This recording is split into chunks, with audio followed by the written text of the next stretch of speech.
ती लोकल आणि मी मधली पुढची गोष्ट आहे एका 15 वर्षाच्या लहानशा मुलीची. एका 15 वर्षाच्या मुलीची लोकल ट्रेनमध्ये घडलेली हृदयस्पर्शी कहाणी. कथेचं टायटल आहे, ती रोज दिसायची पण आज मन उघडलं. लोकल ट्रेन म्हणजे माझं दुसरं घरच झालं आहे. रोज सकाळी विरारहून चर्चगेट आणि संध्याकाळी परतीचा प्रवास. या प्रवासात अनेक चेहरे दिसतात.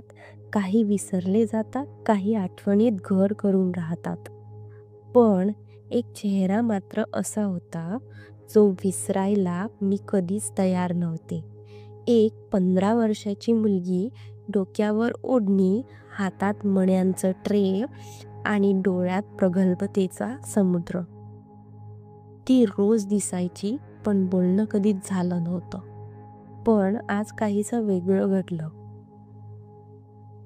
आज ती माझ्या समोरच्या जागेवर येऊन बसली आणि हळूहळू बोलू लागली, जणू तिचं मन आज कुणाला तरी सांगावंसं वाटत होतं.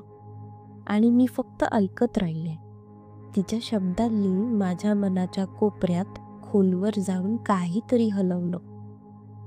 ती मला बोलू लागली, लोकलचा दररोजचा प्रवास म्हणजे आयुष्याचा एक भागच झाला होता.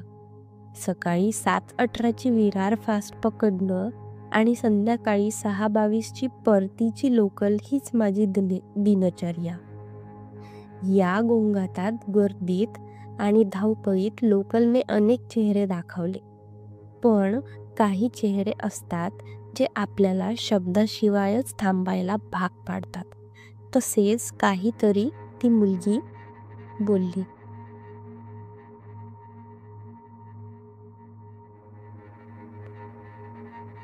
ती पहिल्यांदा मला 1 महिन्यापूर्वी दिसली. पातळ शरीर, डोक्यावर गच्च बांधलेली ओढणी आणि हातात दागिन्यांचा ट्रे. निळ्या रंगाची घासलेली सलवार कुर्ता आणि पायात चप्पल. तिचे डोळे खूप मोठे होते, पण त्यात वयाच्या पुढची काहीतरी दिसायचं. अनुभव, ओझं आणि हतबलपणा, पण तरीही गोड हसू नेहमी तिच्या चेहऱ्यावर असायचं. कानातले 10 रुपये, बांगड्या 20त, 2 जोडी अशी ती सगळ्या डब्यात सांगत फिरायची. बहुतेकदा कोणी फारसं लक्ष द्यायचं नाही, पण ती कंटाळायची नाही, थांबायची